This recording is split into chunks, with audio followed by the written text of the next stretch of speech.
CCTV एक बहुत बड़ा मुद्दा है जो दिल्ली की जनता को इन्होंने बरगलाया था कि हम सीसीटीवी लगाएंगे। बाकी हमारे ऑनरेबल हमारे जो इसके मिनिस्टर हैं वो इसका अच्छे से आपको जवाब देंगे। आप उनसे मिलिए, वो आपको पूर्णतः जवाब देंगे कि सीसीटीवी में कितना क्या क्या घोटाले हैं। पार्क में एक भगत सिंह जी की मूर्ति लगी हुई है। ये मूर्ति पिछले 3 साल से खंडित है। इस मूर्ति में हाथ टूटा हुआ है, पैर एक टूटा हुआ है। भी बहुत कुछ होगा जो पहली बार हो रहा होगा, लेकिन 10 साल में तो कुछ हुआ ही नहीं है। ये सामान्य प्रक्रिया है। अगर सदन से बाहर निष्कासित होगा कोई सदस्य सदन की अवहेलना करने पर या सदन की मर्यादा को तार-तार करने पर, तो पूरे सिस्टम को रिवाइव करना है और हमें ये सारी बेफिजूल की बातों में नहीं पड़ना है। और हम यहाँ पे काम करने आए हैं, दिल्ली की जनता के सपनों को पूरा करने आए हैं और हमारे सारे जो हमने मैनिफेस्टो में बातें करी हैं वो सारे संकल्पों को पूरा करने आए हैं। जब हम सियासत में आ गए हैं तो अपने नजफगढ़ की जनता की आवाज़ मेरी आवाज़ होगी। तो पूरे 5 साल पड़े हैं, बागा देखिए होता है क्या।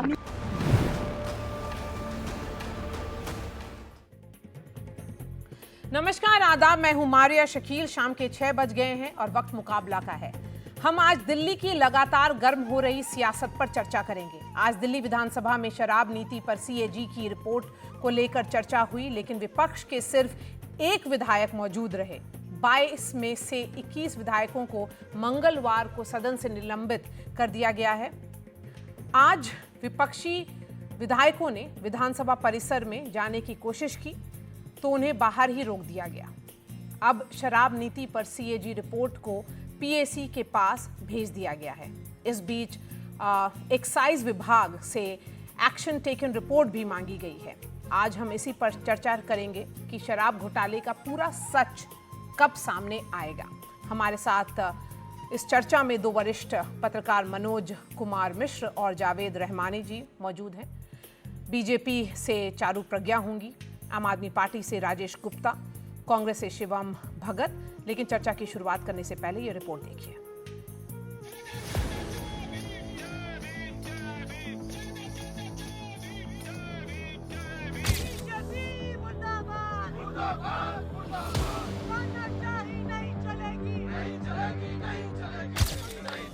गुरुवार को आम आदमी पार्टी के 22 में से 21 विधायक दिल्ली विधानसभा पहुंचे तो उन्हें बाहर ही रोक दिया गया।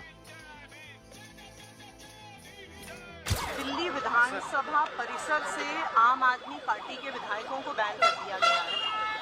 वो कह रहे हैं कि उनके पास स्पीकर साहब से आदेश आए हैं कि आम आदमी पार्टी के विधायकों को दिल्ली विधानसभा के गेट पर ही रोक लिया जाए। लेकिन आज तक दिल्ली विधानसभा के इतिहास में, पूरे देश के संसद के इतिहास में किसी भी विधानसभा परिसर से, किसी भी यहाँ संसद के परिसर से एक चुने हुए विधायक या एक चुने हुए सांसद को परिसर से एंट्री के लिए रोका गया हो, ये भारत के 75 साल के इतिहास में कभी नहीं। भी बहुत कुछ होगा जो पहली बार हो रहा होगा, लेकिन 10 साल में तो कुछ हुआ ही नहीं है।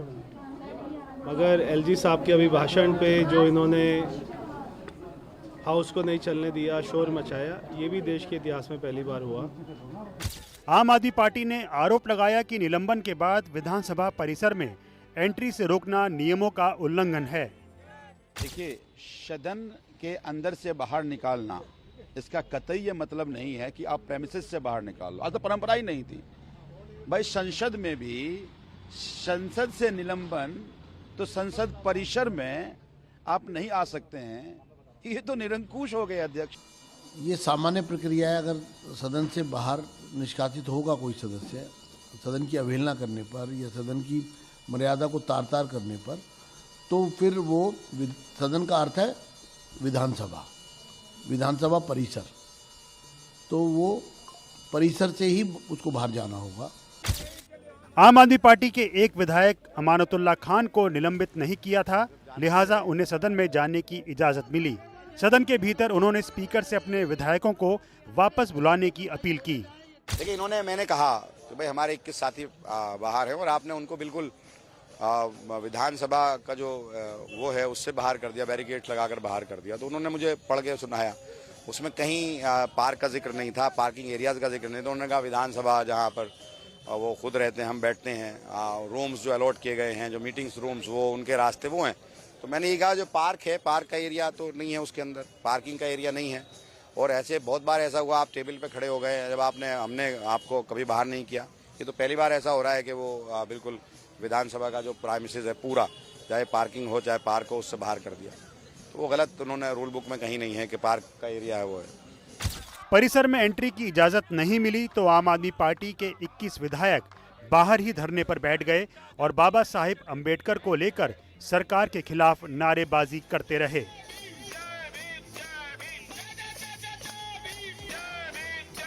उधर सदन में बीजेपी ने शहीद भगत सिंह को लेकर आम आदमी पार्टी पर पलटवार किया।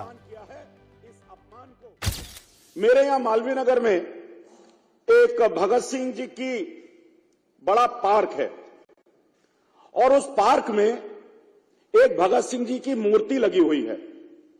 यह मूर्ति पिछले 3 साल से खंडित है। इस मूर्ति में हाथ टूटा हुआ है, पैर एक टूटा हुआ है और पिछले 3 बार से यहां पर जो विधायक हैं सोमनाथ भारती, इससे बड़ा किसी क्रांतिकारी का, शहीद का अपमान नहीं हो सकता है। इस मूर्ति को 3 साल ठीक नहीं कराया गया। इस बीच बीजेपी ने आम आदमी पार्टी पर चौतरफा मोर्चा खोल दिया है। शराब घोटाले पर बवाल तो जारी है, शीश महल से लेकर कैमरे घोटाले तक पर सियासी शोर हो रहा है। जहाँ पर कोई भी इनका आम आदमी पार्टी का एमएलए या मंत्री ध्यान नहीं देता था, हमारी जो है 1 हफ्ता भी नहीं हुआ सरकार बने हुए, हमारी 1 हफ्ते में 10 से ज़्यादा मीटिंग हो चुकी है। सारे अधिकारियों को निर्देश दे दिए गए हैं। तो पूरे सिस्टम को रिवाइव करना है और हमें ये सारी बेफुजूल की बातों में नहीं पड़ना है। और हम यहाँ पे काम करने आए हैं, दिल्ली की जनता के सपनों को पूरा करने आए हैं और हमारे सारे जो हमने मैनिफेस्टो में बातें करी हैं वो सारे संकल्पों को पूरा करने आए हैं। सीसीटीवी एक बहुत बड़ा मुद्दा है जो दिल्ली की जनता को इन्होंने बरगलाया था कि हम सीसीटीवी लगाएंगे। बाकी हमारे ऑनरेबल हमारे जो उसके मिनिस्टर हैं वो इसका अच्छे से आपको जवाब देंगे। आप उनसे मिलिए, वो आपको पूर्णतः जवाब देंगे कि सीसीटीवी में कितना क्या क्या घोटाले हैं। दूसरी ओर कांग्रेस शराब घोटाले को लेकर बीजेपी और आम आदमी पार्टी दोनों पर सवाल खड़े कर रही है। जिस समय ये पॉलिसी तैयार की गई थी उसी समय से हमें संदेह था कि इसमें बहुत सारी अनियमितताएं हो रही हैं। भारतीय जनता पार्टी के संलिप्तता के भी कुछ जो सबूत थे उसको लेकर तत्कालीन प्रदेश के अध्यक्ष हमारे अनिल चौधरी जी उस समय पुलिस कमिश्नर से मिले और वो तथ्य उन्होंने उस समय सामने रखे कि किस तरीके से भारतीय जनता पार्टी भी इसमें संलिप्त है। लेकिन इसके साथ साथ हमारे कुछ प्रश्न जो बचे थे कि क्यों नहीं 14 की 14 अभी तक टेबल की गई। भ्रष्टाचार को लेकर आम आदमी पार्टी को घेरने के साथ बीजेपी ने अब दिल्ली के कई इलाकों के नाम बदलने की मांग भी शुरू कर दी है। मैं ये कहूंगी कि नजफगढ़ ने बड़ी लड़ाई लड़ी है अपने ऐतिहासिक काल में और नाम बदलना चाहिए। जिन्होंने हमारे नजफगढ़ पे बड़ा अत्याचार किया, बड़ा काम किया, तो हम क्यों इस चीज को लेके चले। जब हम सियासत में आ गए हैं तो अपने नजफगढ़ की जनता की आवाज मेरी आवाज होगी, इसलिए मैंने मुद्दा उठाया। जैसे जैसे वक्त बीतेगा सियासत और तेज होगी, क्योंकि अभी तो सीएजी की सिर्फ एक रिपोर्ट विधानसभा में रखी गई है, 13 और बाकी हैं।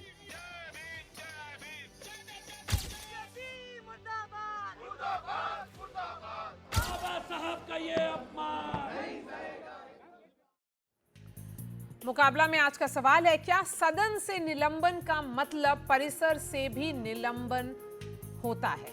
सिर्फ एक विपक्षी विधायक की मौजूदगी में चर्चा का क्या मतलब है? क्या सीएजी रिपोर्ट से आम आदमी पार्टी की ईमानदारी के दावे पर दाग लगा है? शहीदों और दलित पिछड़ों का अपमान कौन कर रहा है?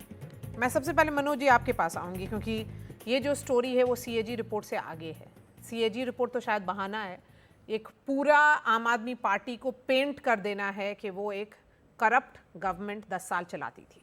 निश्चित रूप से, लेकिन अभी जो ये मुद्दा उठा है परिसर का, मैं इससे सहमत नहीं हूँ कि निष्कासन का मतलब परिसर से बाहर होना है, लेकिन ये जो लोग उठा रहे हैं उन्होंने इस विधानसभा में शर्मनाक काम किए। मैं उसकी लिस्ट गिनाने शुरू करूं तो एक आपको अगला मुकाबला कार्यक्रम करना होगा। ये पहली विधानसभा देश की है, विधानसभा बुलाई जाती है उपराज्यपाल के नाम पर, संसद बुलाई जाती है राष्ट्रपति के नाम पर। उपराज्यपाल के खिलाफ इसी विधानसभा के अंदर जहां विधायक बैठते हैं वहां धरना दिया गया इंडेफिनिट। ये दिल्ली की विधानसभा में नई परंपरा डाली गई, क्वेश्चन और कई सत्रों में हुए ही नहीं, सत्रों का अवसान नहीं करते थे, नई सत्र बुलाते ही नहीं थे, चूंकि वो फाइल एलजी के यहाँ जाएगी और एलजी रोक न दें, इसलिए जिस दिन मन हुआ उस दिन कह दिया अध्यक्ष को कि जी कल बैठक बुला लेना। और पूरे शीला दीक्षित के 15 साल के टेन्योर में 2 या 3 बार स्पेशल सेशन एक एक दिन के बुलाए गए, और इस 10 साल के में मुझे लग रहा है 23 या 24 बार स्पेशल। तो सैंक्टिटी उन्होंने कभी विधानसभा की नहीं रखी नहीं। लेकिन सवाल यह है क्या भाजपा वही कर रही है? चारू प्रज्ञा, आपने तो वादा किया था कि जो उन्होंने जो गलत किया है उसको आप ठीक करेंगी, लेकिन परिसर से निलंबन करना, क्या सदन से हटाना, क्या परिसर से भी हटाना होता है? ये तो पार्लियामेंट में भी नहीं होता है, ये तो नई परंपरा है। देखिए, इस समय आम आदमी पार्टी के विधायक मारिया जिस तरीके का व्यवहार कर रहे थे, पिछले 2 दिनों में हमने सारा हंगामा देखा। जिस विषय पर वो लोग चिल्लम चिल्ली कर रहे थे वो विषय तो एग्जिस्ट ही नहीं करता, क्योंकि उनके हिसाब से अपमान हुआ था बाबा साहेब अम्बेडकर जी का। लेकिन ये तो चित्रों के द्वारा, फोटोग्राफ्स के द्वारा साफ पता चल गया था कि ऐसा कुछ हुआ ही नहीं है। हाँ, थोड़ी डेकोरेशन में पोजीशन बदली गई है, एक फोटो यहाँ से हटा के दूसरी दीवार पे लगा दी गई है, उसको बहाना बनाकर आपको सत्र नहीं चलने देना था। ये आम आदमी पार्टी का सच है। सत्र आपको क्यों नहीं चलने देना था? क्योंकि 2017-18 से लेकर आज तक जो 14 सीएजी की रिपोर्ट्स थी वो टेबल ना हो जाए, उस चक्कर में आपको ये लेकिन सारा आपने हल्ला एक तो मचाना रिपोर्ट पड़ा। टेबल कर ही दी। जी बिल्कुल, और बाकी की भी टेबल होंगी, बिल्कुल हमने टेबल कर दी, पर समस्या यही तो थी ना कि ये टेबल ना हो रिपोर्ट, हम इतना हल्ला मचाएं कि सत्र को कॉल ऑफ करना पड़ जाए। वो इस बार हुआ नहीं। स्पीकर साहब ने एक बहुत ही सख्त निर्णय लिया, और ये कोई ऐसा पहली बार नहीं हुआ है मारिया। हम जानते हैं देश के कोने कोने में, अलग अलग विधानसभाओं में, संसद के अंदर ऐसे निर्णय लिए जाते हैं जब बहुत ज्यादा रक्स क्रिएट होता है, एक गुंडागर्दी के लेवल पर उतर आते हैं लोग, तो उनको सस्पेंड कर दिया जाता है। इस बार भी कुछ ऐसा ही हुआ। हमने हंगामा देखा, हमने उसका रिजल्ट देखा, उस रिजल्ट के बाद जितने विधायक अंदर थे उन्होंने अपना हंगामा बंद नहीं किया, उनको भी सस्पेंड कर दिया गया। देखिए, आपको चुनकर अगर जनता ने सदन में भेजा है तो आपका काम है जनता के हित में आवाज उठाना। ये आपका काम नहीं है कि आपके पुराने जितने काले कारनामे हैं उनका अगर चिट्ठा सदन में खोला जाएगा तो आप इतना हल्ला मचाएं। लेकिन चारू, मेरा सवाल है कि अगर हाउस से निकाला गया है तो हाउस के जो प्रेमिसेस है उससे नहीं निकाला गया है, क्योंकि जो लोकसभा, राज्यसभा या पार्लियामेंट ऑफ इंडिया में जो होता है, जो भी सस्पेंडेड एमपीज होते हैं वो लोग भी शायद गांधी स्टैचू के सामने प्रोटेस्ट करने का उनका राइट है। तो क्या आप लोग एक नई परंपरा की शुरुआत कर रही हैं? नहीं, ये कोई नई परंपरा की शुरुआत नहीं है हमारी, और मैं ये इसीलिए कह रही हूँ, जिस तरीके से एक तो हर बात में हंगामा मचाना, हर चीज को बढ़ा चढ़ाकर झूठ उसमें लपेट के बताना, ये आम आदमी पार्टी का कुछ एक किस्सा बन चुका है। ये पहले चुनाव के पहले भी यही हरकतें करते थे, चुनाव के बाद भी ये अनफॉर्चुनेटली यही हरकतें कर रहे हैं। आप ये देखिए, आप बाबा साहेब के नाम पर सदन में हंगामा उठा रहे थे, लेकिन खुद उनको अपने पैरों के ऊपर रखकर आप जब बाहर बैठे हैं, जिस तरीके से आतिशी बैठी है, उसके ऊपर कोई बात नहीं। जब सीएजी की रिपोर्ट की बात आई, ये बात भी तब आई जब विधायक भारतीय जनता पार्टी के कोर्ट गए, आपने कोर्ट का दरवाजा खटखटाया तो जाकर ये सीएजी रिपोर्ट की बात आई, वरना तो आप एक के बाद एक रिपोर्ट को दफन करते चले जाते थे। हाँ, राजेश गुप्ता जी जवाब दीजिए। जो आपने 10 साल में सदन का मजाक उड़ाया है, देखिए, तो जो भी अभी हो रहा है, सब लोग बोल रहा है ये फिर भी कम हो रहा है। आपने कोई भी रूल रेगुलेशन फॉलो नहीं किया था। देखिए ये जो बात अभी आपने सुनी, जो शुरुआत ये हुई कि हमने सदन के अंदर स्पेशल सदन बुलाए वो ज़्यादा बुला लिए, इससे कौन सा कानून टूट गया? ये कौन सा तरीका हुआ कि हमने अगर ज़्यादा सदन में बैठक बुला ली, अगर क्वेश्चन आवर कम हुए, अगर 15 दिन का सदन लगा 3 दिन नहीं हुए, कोई विशेष ऐसी बात हो गई, अगर हमने मणिपुर पे बात कर ली, उस दिन क्वेश्चन आवर नहीं लगाया तो क्या हो गया, अगले दिन लगा दिया। 15 में से 3 दिन अगर नहीं लगा, 12 दिन तो लगा। ये कहना कि क्वेश्चन आवर नहीं लगे, ये मतलब ये तो सदन के अंदर चीजें। आप एक रिपोर्ट बना के, मैं तो एनडीटीवी से रिक्वेस्ट करता हूं, नॉर्मल हाउस के अतिरिक्त आपने विशेष परिस्थिति में बोलता नहीं हूं, बैठक बुलाई। ये मैं किसी के बीच में बोलता नहीं हूं, मैं किसी गलत के बीच जानकारी में बोलता नहीं हूं, मैं किसी पार्टी का नहीं हूं। मैं उस सदन को शुरू से कवर कर रहा हूं और उसकी मर्यादा और उसके सारे रूल मुझे जबानी याद हैं। सर सुनिए, इसलिए मैं कह रहा हूं। सुनिए मनोज जी आप सदन को कवर कर रहे हो। सुनो तब से जब से 1993 से विधानसभा बनी है, रिपोर्ट के अनुसार मैं सबसे ज्यादा अरे अच्छी बात है, मैं तो 10 साल से उसमें बैठा हुआ था ना, और विधानसभा में सबसे ज्यादा सवाल उठाने वाला विधायक मेरी अपनी सरकार थी। फिर भी मेरी सरकार ने मुझे परमिशन दी कि मैं सबसे ज्यादा सवाल लगा रहा था। ये मैं नहीं कह रहा हूं, ये सर्वे रिपोर्ट्स बताती है, पढ़ लीजिएगा, उसके अंदर ही आया। तो आपका ये कहना कि सवाल नहीं उठे, तो मुझे वो क्यों कहा गया जो पूरे अखबारों में, हर अखबार के अंदर आया कि दिल्ली में सबसे ज्यादा सवाल उठाने वाले विधायक ये लोग हैं, जिसमें मेरा नाम भी आया, तो सवाल कैसे लगा लिए मैंने। तो ये कह देना, इस तरीके की बात को करना, परंपराएं बदल सकती हैं लेकिन रूल और परंपराओं में फर्क होता है, इस बात को समझिए। और हमने अगर कभी किसी सदन नहीं चल रहा था, कुछ बदतमीजी हुई और लगा, और स्पीकर की मर्जी है, स्पीकर को लगा किसी को बाहर निकाला, चाहे वो विजेंद्र गुप्ता जी निकाल रहे हैं, चाहे रामनिवास जी निकाल रहे थे, लेकिन परिसर से बाहर नहीं निकाला जाता है। अब कल को तो आप दिल्ली से बाहर कर दोगे उनको उठा के कि इन्होंने बाबा साहब का नाम कैसे ले दिया, जो बाबा साहब का नाम लेगा वो तो दिल्ली से बाहर कर दो। आप बताइए आज से इससे पहले कब हुआ था, आप 93 से कर रहे हैं ना, तो आप मुझे बताइए इससे पहले कब ऐसा हुआ था कि परिसर में रोक दिया जाए, यानी कि जो पूरी विधानसभा की बिल्डिंग है उससे बाहर रोक दिया जाए विधायकों को। विधायकों का प्रिविलेज होता है विधानसभा के अंदर। ये तो मैं कह ही रहा हूं कि ये पहली बार हो रहा है, लेकिन वो सारी परंपराएं पहले आपने डाली हैं। आपने 10 साल में कितने सत्र बुलाए? 30 होना चाहिए ना, नहीं है 10 साल में 30 होना चाहिए, 10 साल में 10 सत्र हुए हैं। जी मैं आपसे बहस नहीं करना, सुनिए आपने नहीं, मैं अरे मेरे भाई अरे वो फैक्ट्स बता रहे हैं तो आप उनको बहस करने की बात करते हैं। गुप्ता जी आप सुन ही नहीं रहे, आप लोगों को कोई आईना दिखाने की कोशिश कर रहा है कि किस तरह से आपने 10 साल में जो आपकी सत्ता थी हर इंस्टीट्यूशन का मजाक उड़ाया है। अगर वो कोई बता रहा है तो आप मान ही नहीं रहे। ये कोई डिबेट करने का तरीका नहीं है, मुझे बात रखने नहीं दी जा रही। ये बीजेपी के साथ में एक और प्रवक्ता को आप जोड़ देते हो, ठीक नहीं है। अगर मैं एक बात कह रहा हूं तो मुझे बात तो रखने दी जाए, जवाब दीजिए। मैं किसी के बीच में बोलता नहीं, बोलिए अपनी बात बोलती नहीं, मैं बीच में बोला नहीं, तो ये बीच में क्यों बोल रही हैं? आप मुझे बोलने दीजिए। आप हाँ मैं अपनी बात रख रहा हूं कि परंपराओं के अंदर और कानून के अंदर फर्क होता है। अंदर विधानसभा के अंदर ना घुसने देना, ये परंपरा तोड़ना नहीं, कानून को तोड़ना। इन बातों को समझिए, इन दोनों बातों में अंतर है। परंपराएं नहीं बन सकती है लेकिन कानून नहीं बनते, कानून तय है, इस बात को समझिए। और ये कहना कि आतिश जी ने पैरों में रख लिया, एक फोटो है उसको गोद में रखा हुआ है, उसको कहते हैं पैरों में रख लिया। क्या बोलते हो, कुछ सोच के बोलो भाई। अगर आप टीवी पे आए तो सोच के बोलिए। मैं आपकी बात को कहने का अधिकारी है, मैं आपको रोक नहीं सकता। एक मिनट रुकिए चारू, उनकी पूरी बात खत्म होने दीजिए। आप अपनी बात को रखिए लेकिन उसको ऐसे ना रखिए जो बिल्कुल तथ्य के अलग हो। आप अपनी बात को रखिए, तरीके से रखिए, उसको तथ्य के खिलाफ ना लेके जाए। उन्होंने कहा क्वेश्चन आवर कम लगे, मैंने उसका जवाब दे दिया कि सबसे ज्यादा सवाल लगाए हैं। आप उससे करीब नहीं लगे। अब मैं जवाब दे सकती हूँ मारिया प्लीज? हाँ चारू बोलिए। आप चेक कर लीजिए, एक काम कीजिए, रिपोर्ट पेश कीजिए, मुझे बता दीजिए। मैं रिपोर्ट पेश कर रही हूँ, अब आप सुन लीजिए। जो इस बार दिल्ली की असेंबली थी, 7वीं असेंबली, ये हिस्ट्री में, दिल्ली की हिस्ट्री में वर्स्ट परफॉर्मिंग थी। 5 साल में केवल 74 दिन आप लोगों ने काम किया। ये मैं अब आपको रिकॉर्ड बताती हूँ।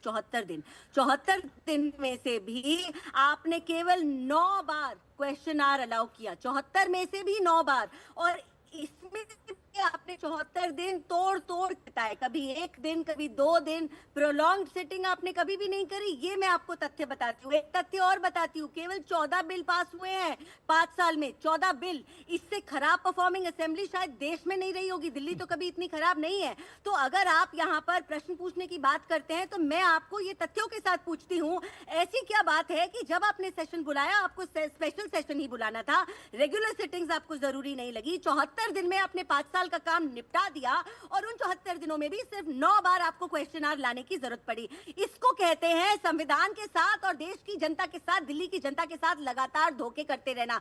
इंपॉर्टेंट डिसीजंस पोस्ट फैक्टो लिए जाते थे, कैबिनेट अप्रूवल। आपको ये याद है क्या? पहले आप लोग साइन कर लेते कैबिनेट के पास अप्रूवल लेने, अब बाद में जाते थे निर्णय लेने के बाद, कागज साइन करने के बाद। और इसी वजह से दिल्ली का आज ये हश्र हुआ है, और दिल्ली का आज ये हश्र आपने बना के दिया है। इस लिए इस बार आपकी कोई सीटें नहीं आई हैं। आप दिल्ली की सफाई की बात कर लीजिए, आप दिल्ली में पानी की बात कर लीजिए, जहाँ पे माफिया ज्यादा था, पानी कम घरों में आता था। आप दिल्ली की सड़कों की स्थिति देख लीजिए, इलाज के नाम पर आपने झूठी दवाइयां बेची, आपने शराब में घोटाला किया, आपने शीश महल में घोटाला किया, और ये सब आप सिर्फ इसीलिए कर पाए क्योंकि आपको सत्र बुलाना महत्वपूर्ण नहीं लगता था। अब आप जवाब दीजिए ना, 74 दिन में क्या काम कर लिया होगा किसी ने भी? मैं दे देता हूं जवाब, दे दूं मैं जवाब, अब आप बोल ली। देखिए, पहली बात में ऐसी बातें समझिए, इन 5 सालों में जो आपने 7वां सत्र कहा, 2 साल कोरोना ने खराब करे थे, उसमें सत्र नहीं लग सकता था। चारू जी पहले फैक्ट्स को चेक 14 कीजिए। बिल। दूसरी बात, आपने कहा कि सत्र तो बुला लिए, लेकिन मैं बीच में नहीं बोलता, प्लीज मेरी रिक्वेस्ट है आपसे। अब मैं और आप अपनी बात कह लें, लेकिन उसमें हमें लड़ाई थोड़ी करनी है। आप अपनी बात रख ली, मैं अपनी रख लूं। तो 2 साल कोरोना में थे, उसमें हमें दिक्कत थी। चारू जी एक बात को और समझिए, as a MLA, as a सरकार, एज अ एमएलए, हम ये चाहते हैं कि क्वेश्चन आवर लगे। एमएलए को काम कराने होते हैं, भगवान करे कभी आप भी बने, मैं पॉजिटिवली कह रहा हूं इस बात को, अन्यथा ना ले, आप बने या सब बने, सबका अधिकार है। तो आप समझिए, आप चाहेंगे कि आप काम करा पाए जनता के, है ना, आपके मन में कुछ बातें होंगी। तो एज अ एमएलए मैं क्यों नहीं चाहूंगा कि सत्र नहीं लगे, काम ना हो। लेकिन जब सत्र, आपने कहा 14 बिल पास हुए, आप जानते हैं कि दिल्ली में बिल पास होकर ऊपर जाएगा, एलजी साहब के पास में जाएगा। दिल्ली में एक बहुत नैरो विंडो है उन बिल्स को पास कराने के लिए। तो आपको सारी बातें दिल्ली के लिए समझनी पड़ेंगी कि जो दिल्ली के सामने ये समस्याएं रही। और जैसे आपने सबसे पहले तो बात को समझ लो कि 2 साल कोरोना का टाइम था, इसलिए चीजें कम हुई। आपने कहा बहुत सारे घोटाले के आरोप लगाए।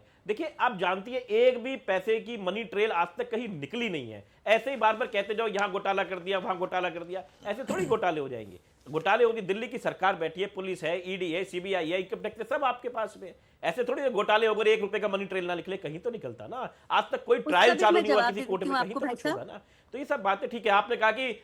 आपने कहा कि दिल्ली की जनता ने हमें हरा दिया। आप देखिए, बीजेपी को 27 साल बाद मौका मिला, तो कितने घोटाले करे थे बीजेपी की जनता ने। ये तो जनता कभी कभार किसी और को चलिए आगे अब बढ़ते हैं। शिवम भगत भी बोलना चाहेंगे। हम जानते हैं कि दिल्ली विधानसभा में उनको एक भी सीट नहीं मिली है, लेकिन जो भी है, कभी कांग्रेस के प्रवक्ता हैं, उनका भी हक है। बताइए शिवम। मारिया जी, दिल्ली के विधानसभा में हमें इस बार नहीं मिले हैं कोई विधायक, लेकिन 15 साल तो हमारे बहुत विधायक थे। खैर, मूविंग ऑन फ्रॉम दैट, देखिए, ये तो बड़ा साफ है कि आम आदमी पार्टी ड्रामा पे लगी हुई है, क्योंकि उनको डर है सीएजी रिपोर्ट बाहर निकलने का। क्योंकि 1 नहीं, 2 नहीं, 3 नहीं, 14 सीएजी रिपोर्ट इन्होंने टेबल नहीं करी, तो इनको तो डर है, इसलिए उसके लिए ड्रामा हो रहा है अंदर। लेकिन इनकी नूरा कुश्ती देखिए आप। पहले नूरा कुश्ती 10 साल चल रही थी, उससे दिल्ली का बेड़ा गर्क हो गया। अब फिर इनकी नूरा कुश्ती चालू है, लेकिन इस बार बीजेपी पावर में और आम आदमी पार्टी ऑपोजिशन में। काम करने के जगह ये लोग अपनी नूरा कुश्ती, और ये क्या इश्यूज डिस्कस कर रहे हैं, फोटो यहाँ लग गई, ये वहां लग गया। आप दिल्ली की जनता के इश्यूज डिस्कस करिए ना। ये तो हमें पता है कि आम आदमी पार्टी ड्रामा कर रही है, तो बीजेपी उस ट्रैप में क्यों गिर रहे हैं आम आदमी पार्टी के? ये तानाशाही करके, ये इनको बाहर निकालकर विधानसभा से उनको मौका क्यों दे रहे हैं, फुटेज क्यों दे रहे हैं एक पार्टी को जिसका अस्तित्व ही खत्म हो गया है? ठीक है, उनके पास वोट शेयर है अभी 43%, लेकिन उनका जो एक सुप्रीम लीडर, उनका अस्तित्व अभी नहीं खत्म हुआ है, आपका अस्तित्व खत्म हो चुका है। उनका अस्तित्व मैं बताता हूं क्यों खत्म हुआ है। 43% वोट शेयर है उनके पास, मुझे पता है आप इसलिए कह रहे हैं, लेकिन उनका जो सुप्रीम लीडर था, एक ही लीडर पे उनकी पार्टी चल रही थी। जब सचिन तेंदुलकर ही आउट हो गया तो पूरी टीम ये बोलना सही नहीं होगा। आप लोगों को देखना चाहिए। लेकिन बात यह है कि जब शीला दीक्षित चलाती थी सदन, आप मुख्यमंत्री के तौर पर, कभी भी इस तरह का नहीं देखा गया कि जो ऑपोजिशन है उसको कंप्लीटली हटा दिया जाए। आम आदमी पार्टी ने वो शुरू किया, भाजपा उसको फॉलो कर रही है। देखिए, तभी मैं ये कह रहा हूं कि बीजेपी बिना बात के आम आदमी पार्टी को क्यों फुटेज दे रही है। तभी उसी रीजन से मैं कह रहा था कि आप डिस्कस करिए, आप दिल्ली के मुद्दे डिस्कस करिए। आप इनको बाहर निकाल के इनको आप मौका दे रहे हैं बोलने का। आप दिल्ली के असली इश्यूज की तो कोई बात ही नहीं कर रहा। मतलब आपको 48 सीट्स दी है दिल्ली की जनता ने, तो आप दिल्ली के लिए काम करिए ना। आप ऐसी पार्टी को क्यों फुटेज दिए जा रहे हैं जिनको दिल्ली की जनता ने बाहर कर दिया? मेरा यही लिमिटेड पॉइंट था। चलिए, चारू प्रज्ञा जवाब दे दीजिए। जी, पहले तो जो आम आदमी पार्टी से भाई साहब हैं, मैं उनको याद दिला दूं, सर आपने बहुत अच्छा काम किया होगा। मैं आपके ऊपर व्यक्तिगत कोई सवाल नहीं उठा रही, लेकिन आपको रिकॉर्ड बता दूं कि इन 5 सालों में केवल 20 रिपोर्ट आपकी कमिटीज ने दी थी, 20 रिपोर्ट, वो पिछले सालों में से मेरे ख्याल से आधे से भी ज्यादा कम है। उसके बाद 0 फाइनेंशियल कमेटी ने रिपोर्ट दी, एक भी फाइनेंशियल रिपोर्ट आप लोगों के सामने नहीं आई। और आपको बताती हूँ, केवल आपने पूरे 5 सालों में 3 ही रिपोर्ट स्टडी करी, ये तो आपका ट्रैक रिकॉर्ड है। पूरे 5 साल में जब 3 ही रिपोर्ट आपके सामने आ रही हैं, तो आप क्या काम करते? आपको मैं पहले ये बता रही थी कि कैबिनेट अप्रूवल आपने पोस्ट फैक्टो लेने की प्रथा चला रखी थी। उसके साथ एक और प्रथा थी, जो भी कमिटीज की आपको रिकमेंडेशंस आते थे, उन सारे रिकमेंडेशंस को आपने लगातार नजरअंदाज किया, हर मामले में किया, हर बात और हर निर्णय के अंदर किया। ये बात आप शायद भूल जाते हैं। जब हम आपसे प्रश्न पूछते हैं, कोई सवाल उठाते हैं, इसका मतलब ये नहीं है कि हमें पूछने का हक नहीं है, लेकिन भाई पूछने के लिए हमें सीएजी की रिपोर्ट तो देखना चाहिए ना। आपने क्यों नहीं वो टेबल रिपोर्ट करी? दिल्ली के हाई कोर्ट ने भी मारिया ये ऑब्जर्वेशन कहा था कि ये बहुत सस्पिशियस है, और ये सुनने में बहुत खराब लगता है कि 14 रिपोर्टों को दबाया गया, दफनाया गया, छुपाया गया। इन रिपोर्टों में ऐसा क्या लिखा था जो आप चाहते थे दिल्ली की जनता के सामने ना आए? और आप अपने कच्चे कामों की दुहाई इस समय मत ही दीजिए, क्योंकि आपके कामों के लिए ही आपको बाहर किया है। जहां तक भारतीय जनता पार्टी के काम करने का सवाल है, मैं शिवम जी को जवाब दे रही हूँ, वो पहले दिन ही हमने आयुष्मान भारत की योजना दिल्ली के लिए लागू कर दी। हमने वादा करा हुआ है 8 तारीख से पहले 500 रुपए में सिलेंडर मिलेगा। हर माता, हर बहन को हमारी तरफ से 2500 रुपए राजेश गुप्ता जी उनके अकाउंट पे पहुंच जाएंगे। राजेश गुप्ता जी, अभी तो एक ही रिपोर्ट टेबल हुई है। आम आदमी पार्टी का कहना है कि अभी सारी रिपोर्ट्स बची हुई हैं, 1 दर्जन रिपोर्ट है। 14 देखिए जी 14 है। रिपोर्ट टेबल होनी चाहिए और बहुत अच्छी बात है। और अगर आपने रिपोर्ट पढ़ी हो तो आपने इस रिपोर्ट में ज़रूर पढ़ा होगा, जैसे मैं एयरपोर्ट की लाइन का एग्जांपल देता हूँ कि उसके अंदर पहले 4100 करोड़ रुपए से ऊपर का ज़्यादा फायदा कभी नहीं हुआ था। अब उसमें 6100 कुछ रुपए का फायदा हो गया। अब ये सीएजी में आया कि अगर ये इस तरीके से होता तो शायद 8400 का फायदा हो जाता। तो देखिए ये बड़ी अजीब सी बात है। उसमें नोशनल लॉस ही होता है, इससे ज्यादा हो सकता था, नोशनल लॉस ही होता है। कॉमनवेल्थ गेम्स पर भी नोशनल लॉस ही के बेसिस पर आप लोगों ने शीला दीक्षित की सरकार को घेरा था। एक मिनट, मैं पता नहीं क्यों आप मुझे ही बीच में रोकती है। हालांकि नहीं, क्योंकि आपके अगर फैक्ट्स गलत है तो मुझे करेक्ट करना पड़ेगा सर आपको। जी नहीं, फैक्ट्स गलत नहीं है। आप, मेरा फैक्ट्स बिल्कुल गलत नहीं है। फैक्ट्स मैंने बिल्कुल ठीक कहा। आपने कहा नोशनल जो लॉस होता है, मैंने इस बात को मान लिया, मैं कब मना कर रहा हूं। लेकिन मेरा यही कहना है कि हमने उसको प्रॉफिट में लाए, सिर्फ इसमें नुकसान नहीं है। पहले 4000 से अगर उसमें 6200 का फायदा हो रहा है तो फायदा हुआ ना। तो आप कह रहे हो 8000 हो सकता था, ऐसा नहीं था कि 4 से नीचे लेके आए, ये मैं कह रहा हूं। दूसरी बात, उन्होंने कहा कि भाई हमारा सुप्रीम नेता चुनाव हार गए। ये वो कह रहे हैं जी, अभी जो भी थोड़े दिनों पहले राहुल गांधी जी खुद चुनाव हार गए थे, शीला जी अपना चुनाव हार गई। चुनाव की जीत और हार से कोई पार्टी खत्म नहीं होती। माननीय अटल बिहारी वाजपेयी जी और इंदिरा गांधी जी दोनों अपने चुनाव हार गए थे। चुनाव हारना जीतना किसी नेता या पार्टी के खत्म होने का मतलब नहीं है। लोग गिरते हैं, गिर के फिर उठते हैं। ये आपको भगवान कृष्ण से सीखना पड़ेगा। जरा गीता का सारी जरूर पढ़ ले, जीत हार होती रहती है। दूसरा मेरा फिर कहना है कि जैसे उन्होंने कहा कि भाई हमारे पास में बहुत सारी रिपोर्ट, ये सीएजी की रिपोर्ट की आपने बात करी, मैं कहता हूँ 13 और लेके आए। मैं बहुत ज्यादा श्योर हूं, मेरी पार्टी बहुत श्योर है कि उसमें कुछ पॉजिटिव चीजें ही आपको देखने को मिलेगी, क्योंकि दिल्ली में कोई घोटाला नहीं किया गया। दिल्ली में हमारे पास में जो पावर थी वो तो आधी छीन ली। एलजी साहब को एडमिनिस्ट्रेटर बना दिया। आज दिल्ली के अंदर कुछ भी हो रहा है, आप देखिए, आज दिल्ली की विडंबना देखिए। आज पुलिस कुछ गलत करती है। आज वजीरपुर विधानसभा से मैं आता हूं, 3 मर्डर हो चुके हैं। 3 मर्डर आपके टीवी में मैं देख रहा था कि केशवपुर में आज गोलियां चली। 2 मर्डर उससे पहले हो गए 20 दिन में। कोई रिपोर्ट ही नहीं है, कोई विधानसभा में बोलेगा ही नहीं इस बात के लिए। आप समझिए विपक्ष की जरूरत है, उसको आपने बाहर उठा के खड़ा कर दिया। आज कौन बोलेगा? आज वजीरपुर की तरफ नहीं, ये तो आपने सही कहा कि विपक्ष का काम आम आदमी पार्टी को करने देना चाहिए, और इसीलिए चारू प्रज्ञा दिल्ली की जनता ने उनको कंप्लीटली डिमिनिश नहीं किया है जिस तरह से आपको उन्होंने 2015 और 2020 में दिया था। आप लोग बहुत ही कम नंबर्स पे थे, एक बार 3 और एक बार 6, 8। आम आदमी पार्टी का अभी भी वर्चस्व है, तो इसलिए शायद एक पार्टी का प्रेजेंस हाउस के अंदर, विधानसभा के अंदर जरूरी है, ताकि आप पर भी चेक्स एंड बैलेंस बना रहे। रहमानी साहब, मैं इन सबको सुन रहा था। ये बात अजीब लग रही है कि सेशन शुरू हुआ और बड़ी अपोजिशन पार्टी जो है उसके विधायक बाहर हैं। ये लोकतंत्र में कहाँ का ऐसा मैंने पहली बार देखा है। पत्रकारिता में भी लोकतंत्र में खूबसूरती वही होती है कि जो अपोजिशन को भी कहने का मौका दिया जाए। आपके 21 केस के विधायक आपने बाहर छोड़ दिया, बाहर उनको प्रीमिसेस में आने नहीं दे रहे हैं। ये पहली बार मैं देख रहा हूँ। आमतौर पर ऐसा कभी नहीं हुआ कि अगर सदन से निकाला गया है तो सदन के प्रीमिसेस के अंदर होता है, बाहर नहीं होता है। आज देखिए कितने बड़े फैसले लिए गए, डिप्टी स्पीकर का चुनाव हुआ, विपक्ष के लीडर वहाँ गायब हैं, अपोजिशन लीडर वहाँ पे नहीं है। तो ये तो मैं समझता हूँ बीजेपी ट्रैप में फंस रही है आम आदमी पार्टी के। बीजेपी को यकीनन अभी एक हफ्ते में कुछ हम बहुत ज़्यादा दिल्ली वाले उनसे उम्मीद कर भी नहीं रह सकते और उनसे अपेक्षा भी नहीं है कि अभी वो बहुत जल्दी वो हो सकता है। It will take time. लेकिन यह है कि जिस तरह से आम आदमी पार्टी की जो साजिश रहती है कि जब सत्ता में नहीं हो तो हम धरने पे बैठें, जाहिर है धरने से निकल के पार्टी आई है तो वो तो उनका बुनियादी हक है धरना देना, वो धरना हर इशू पे देते हैं। राहत इंदौरी साहब ने इसी मौके से कहा था नए किरदार आते जा रहे हैं मगर नाटक पुराना चल रहा है। तो ये चलता रहेगा और ये हमें 5 साल तक हर दिल्ली की जनता को देखने को मिलेगा। यही बात है कि ऑपोजिशन का रोल होता है धरना देना, ऑपोजिशन का काम है आप पर सवाल उठाना। अगर आम आदमी पार्टी वो नहीं करेगी तो क्या करेगी? और आप लोग, आपके जो नेता सदन में आज जो भी वो बोल रहे थे उसको काउंटर करने के लिए और सुनने के लिए भी तो आम आदमी पार्टी चाहिए। नहीं तो आपने एक विधायक चाहिए, एक विधायक को आपने क्यों रोक के रखा? एक विधायक, हाँ वो उनको भी थे नहीं ना। हाँ चलिए, वो उस समय नहीं थे। जी चारू जी देखिए, मैं वापस उसी बात को दोहराऊंगी, चाहे 2021 में महाराष्ट्र में सस्पेंशन हुआ हो, रिसेंटली पार्लियामेंट के अंदर सस्पेंशन हुआ था। आपको वो नज़ारे याद है मारिया, जब दिल्ली असेंबली में विधायकों को कंधे पर उठाकर बाहर फेंक दिया गया था?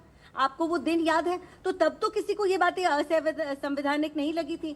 आज की तारीख में अगर आप हल्ला मचाएंगे, अगर आप इस तरीके की एक्टिविटीज करेंगे जो रूल बुक के खिलाफ है, तो एक्शन लिया जाएगा। आपके ऊपर कोई स्पेशल फेवर्स नहीं किए जाएंगे, क्यों करे जाएं? और आपके पास ही ऑप्शन था, जब पहले एमएलए सस्पेंड हुए बाकी लोग अलाइन हो सकते थे, वो नहीं हुए। उनको तो मजा आता है भाई, जैसे पार्लियामेंट में मजा आ रहा था। आप 10 सस्पेंड करेंगे, 20 उनकी कंपनी के लिए बाहर जाकर बैठ जाएंगे। कुछ दिल्ली में इस समय ऐसा ही हो रहा है। ये अटेंशन ग्रैबिंग टैक्टिक हो चुकी है। दिल्ली में अगर कोई काम हुआ होता, जो अभी कह रहे हैं ना कि कोई मनी ट्रेल नहीं है, कहीं पर घोटाले नहीं हुए, सर ऐसा है, दिल्ली पहली बार नुकसान में है। दिल्ली कभी नुकसान में नहीं जाती थी, अब पहली बार नुकसान में है। और ये मनी ट्रेल ही है जो बार बार हमको ये बताती है कि कितने करोड़ों कि आपने नकली टेस्ट करे और कितने हजार करोड़ खर्च करने के बाद भी साफ पीने का पानी दिल्ली वालों को नहीं मिला।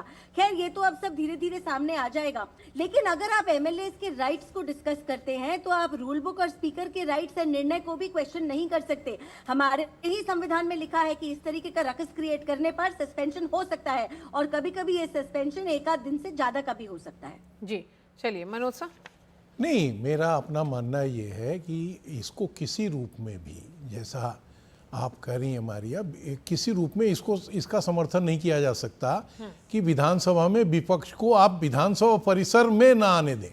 इसको हम जस्टिफाई तो कतई नहीं करेंगे। सड़क तो कहाँ जाएंगे? क्योंकि जैसे पार्लियामेंट में गांधी जी की प्रतिमा के सामने बैठते थे, विधानसभा में भी वहाँ गांधी जी की प्रतिमा, अम्बेडकर जी की प्रतिमा, वहाँ लोग बैठ के धरना देते भाई वो विधायक हैं, उनका हक है आना उसमें सदन में। लेकिन जो आम आदमी पार्टी ने अभी, अब ये आपका चैनल बहुत समय नहीं है, ये परंपरा है कि 3 सत्र साल में बुलाए जाते हैं, इसलिए कि संविधान में लिखा हुआ है कि 6 महीने से ज्यादा का अंतराल नहीं होना चाहिए। उसका नाम दे दिया गया है 3 सत्र का अलग, कि बजट, मानसून और शीतकालीन, कोई उसमें गैप न हो। आप याद करके बताइए कि इन 10 सालों में कितनी बार 3 सत्र ऑफिशियली बुलाए गए? एक सत्र बुलाए जाते थे, बजट सत्र, चूंकि उसमें कंपल्सन है कि पहला सत्र जो होगा उसको एलजी एड्रेस करेगा। तो और उसमें ज्यादातर सत्र से आप जो भाजपा के विधायक उनको निकलवाते थे। हाँ। तो मैं ये नहीं कह रहा हूं कि इसका ये जस्टिफिकेशन है कि वो आपको कह दें कि पॉलिटिक्स भी तो नहीं होनी चाहिए ना, बिल्कुल नहीं। अगर आम आदमी पार्टी ने गलत किया तो भाजपा गलत करे, इसका कतई समर्थन नहीं किया जाना चाहिए। क्योंकि ये देश में लोकतंत्र है, यहाँ बोलने की आज़ादी मौलिक आज़ादी है, और वो भी जो चुना हुआ प्रतिनिधि है वो, उसको अगर बोलने की आज़ादी नहीं मिलेगी, और बोलने की जगह तो विधानसभा है, संसद है, नहीं हुआ तो परिसर है। दूसरा, ये मीडिया या हम आप जो हैं, अगर हम किसी भी नेता की खबर छाप रहे हैं, ये हमारी ड्यूटी है, हम उस पर नए एहसान नहीं कर रहे हैं। हम तो लोगों को ये बता रहे हैं कि सत्ता पक्ष ये कर रहा है, विपक्ष ये कर रहा है, और ये आगे भी हम करेंगे और करना भी चाहिए। इसका ये मतलब नहीं कि जैसे आप किसी विधायक ने विरोध किया तो उसकी आप टांग तोड़वा दें। ये तो एक्सट्रीम इसी तरह का होगा ना कि अभी आप विधानसभा परिसर से बाहर कह रहे हैं, बाहर कल को कहें उसका हम टांग तोड़वा देंगे, तो ये गलत, ये इतनी तो एक्सट्रीम नहीं होनी चाहिए। हाँ, ये गलत मैसेज जा रहा है। मेरी बारी रह गई, आ रहे हैं आपके पास। मेरी बारी थी। बोलिए चारू। देखिए, सवाल तो मेरा- भाजपा से नहीं, उठेगा, मेरा ये मानना सरकार है। उनकी है। जी जी नहीं, और मैं बिल्कुल मैं जवाब दे रही हूँ। देखिए, टिट फॉर टैट बिल्कुल नहीं होना चाहिए, लेकिन एक बात और समझनी चाहिए कि हर एक्शन का कॉन्सिक्वेंस होता है, हर एक्शन का एक रिस्पॉन्स होता है। आपके एक्शंस हमेशा इस लेवल के सस्पिशियस रहे हैं कि आप कब शांति से रहे हैं। अच्छा, वहां पे अंदर जाकर आप कहाँ बैठेंगे? अगर आपको रोका गया, उसे रोके जाने की वजह थी, और आप केवल धरना देने की राजनीति करते हैं। मैं फिर से आपको याद दिला दूं, 74 दिन के बाद आप 75 दिन सदन चला नहीं पाए थे, चलाना चाहते नहीं थे। आप वहां पर अंदर बैठ के जनता के काम करते नहीं थे। अरे अब जब डिस्कशंस हो रहे हैं, होने दो ना। आपको उन डिस्कशन से प्रॉब्लम ही इसलिए है क्योंकि जनता के सामने आपकी बातें आएंगी। आगे के दिनों में आने वाले निर्णय जो होंगे दिल्ली की जनता के हित में होंगे, दिल्ली की जनता को सुनाई देंगे, दिल्ली की जनता को चलिए दिखाई गुप्ता देंगे, जी, जमीन तक जाएंगे। राजेश गुप्ता। देखिए, मैं पहले तो एक बात ठीक कर दूं, ये टिट फॉर टैट नहीं है, क्योंकि जैसा आपने कहा कि जब हमारा सदन चलता था, जब आम आदमी पार्टी सत्ता में थी और विपक्ष के साथी अगर उसमें उसकी रुकावट पैदा करते थे, तो उनके सामने जब अब मार्शल्स को बुलाते हैं तो अक्सर विपक्ष के साथी अपने आप बाहर चले जाते हैं। मार्शल आउट हमेशा उठा के नहीं किया जाता। एक आध बार ऐसा हुआ कि जब वो नहीं गए तो उन्होंने उठाया होगा, बहुत बहुत बहुत कम होते हैं, एक बार भी नहीं होना चाहिए, मैं खुद कह रहा हूं। लेकिन यहां पर आम आदमी पार्टी के विधायकों को दिल्ली विधानसभा के परिसर में ही नहीं घुसने दिया जा रहा। इन दोनों बातों के अंतर को आप समझिए कि सदन की बात नहीं हो रही, विधानसभा परिसर जहां गाड़ियां खड़ी होती है, जहां के लोग खड़े होते हैं, जहां पे पार्क बने हैं, जहां लॉन है, बिल्कुल विधानसभा का गेट के बाहर, यानी अब रोड पे खड़े हो जाओ, बिल्कुल रोड पे खड़े हुए वो लोग। इन दोनों बातों के अंतर को समझिए। भारत की परंपरा में आज तक ऐसा किसी विधानसभा में या संसद में नहीं हुआ कि आप चुने हुए लोगों को विधानसभा के परिसर में भी ना घुसने दें। तो ये दोनों बिल्कुल अलग चीजें ने एक जी ना बिल्कुल, करें, अन्यथा ये वाला बिल्कुल इशू ऐसे हो हम जाएगा लोगों ने कि रेस कौन किया आवाज है। उठाएगा, कैसे बात होगी, बहुत ये अलग हमने बात। ये बार बार कहा है, ये गलत हुआ आपके जो है। रिपोर्टर भी है ना, वो ये गलत है। आपके जो रिपोर्टर भी जब सवाल जवाब पूछते हैं जब हमारे से, तो हम अंदर होते हैं परिसर के। अगर परिसर से बाहर होंगे तो रिपोर्टर कहां अपना कैमरा लगाएगा, कहां खड़ा होगा? ये आप खुद जानते हैं, आपने भी अगर कभी वहां देखा हो, तो कैसे बात होगी? ये बहुत ही अलग ही चीज है। मुझे लगता है कि ऐसी चीजों से बचा जाना चाहिए। और किस बात मनोज जी, एक सवाल। बाबा साहब का नाम ले दिया, आप या तीनों भगत में सिंह से जी का किसी नाम भी ले दिया। प्रवक्ता से एक सवाल नाराजगी किस पूछ बात लीजिए। के ऊपर है?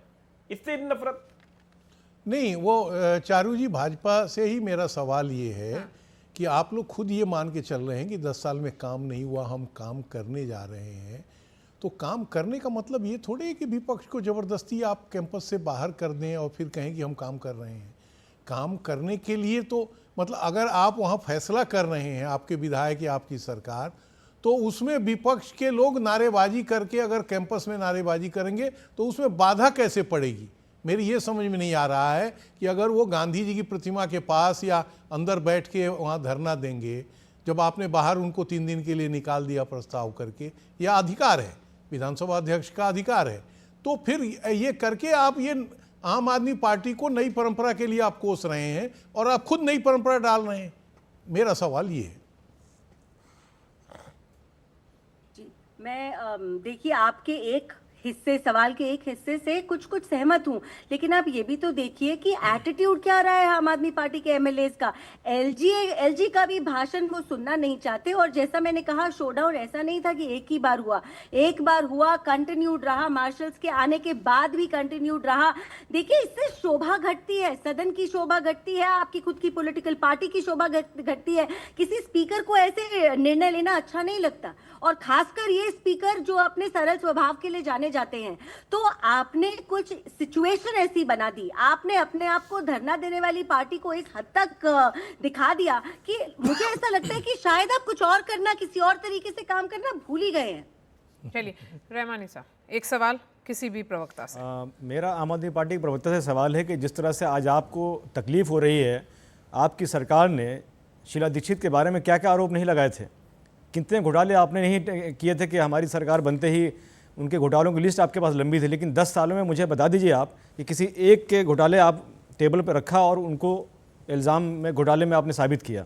तो वही आप बीजेपी अब आपको आईना दिखा रही है, तो इसलिए आपको संजीदगी से इसको समझना चाहिए, क्योंकि जो आपने पहले आईना दिखाया था अब आपको दिखाया जा रहा है।